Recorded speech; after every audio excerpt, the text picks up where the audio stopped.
अस्सलामु अलैकुम वरहमतुल्लाहि वबरकातुहू। ये सामने जो मस्जिद है ये मस्जिद सैयदना बिलाल रज़ी अल्लाह तआला अन्हु है। और इसके बाद मैं आपको मस्जिद सैयदना अबू बकर रज़ी अल्लाह तआला अन्हु दिखा रहा हूँ। ये छोटी छोटी मुख्तसर सी वीडियोस जो मैं बना सका था, मैंने सोचा कि आपको दिखा दूँ कि ये 6 नंबर गेट से जब आप बाहर निकलेंगे तो सामने सैयदना अबू बकर रज़ी अल्लाह तआला अन्हु है और उसके पीछे थोड़ा सा आपको मीनार नज़र आ रहा है। ये मस्जिद सैयदना अली अल मुर्तज़ा रज़ी अल्लाह तआला अन्हु है। और इसके बाद फिर हम मस्जिद के हरम के अंदर चले जाएंगे। हरम में जाके जो जो कर रहे हैं वो भी देखें आप। हरम के अंदर हम जा रहे हैं, नमाज इशा का वक़्त है, हम जाके वज़ू करेंगे। वज़ू करने के बाद जो है हम कोशिश करेंगे कि जमात के साथ नमाज अदा हो जाए। तो चलते हैं, वज़ू करके फिर आते हैं ऊपर। हम वज़ू करके निकले हैं, नमाज़ खड़ी हो चुकी है। आप दोस्तों से एक ही गुजारिश है कि जब नमाज़ खड़ी हो जाए करें, ये सामने बोर्ड लिखे हुए हैं, यहाँ पे ये लिखा हुआ है कि ये जगह इमाम के सामने आती है।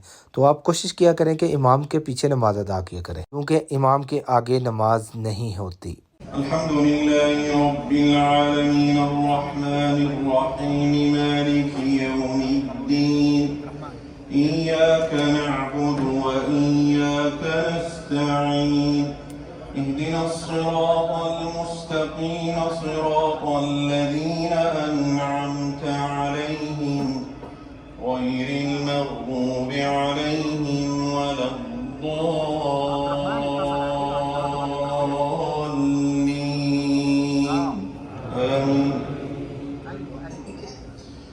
वलक़द अरसलना नूहन इला क़ौमिही फ़क़ाल या क़ौमि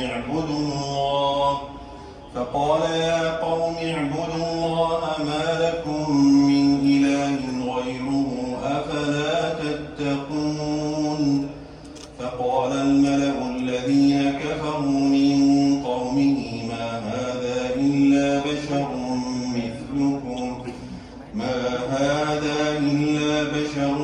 مثلكم يريد أن يتفضل عليكم ولو شاء الله لأنزل ملائكة ما سمعنا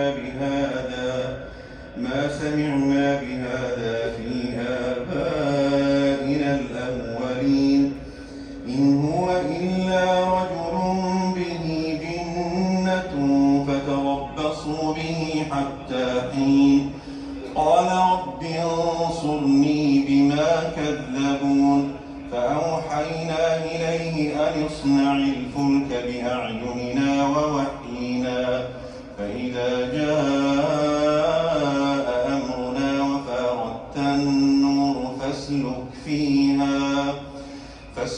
فيها من كل زوجين اثنين وأهلك إلا من سبق عليه القول منهم ولا تخاطبني في الذين ظلموا إنهم مغرقون।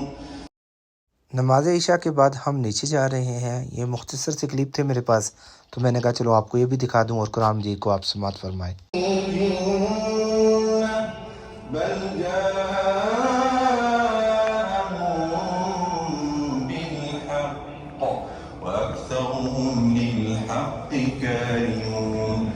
अच्छा, तो मेरे प्यारे दोस्तों, आज की वीडियो आपको कैसी लगी मुझे ज़रूर कमेंट सेक्शन में बताइएगा।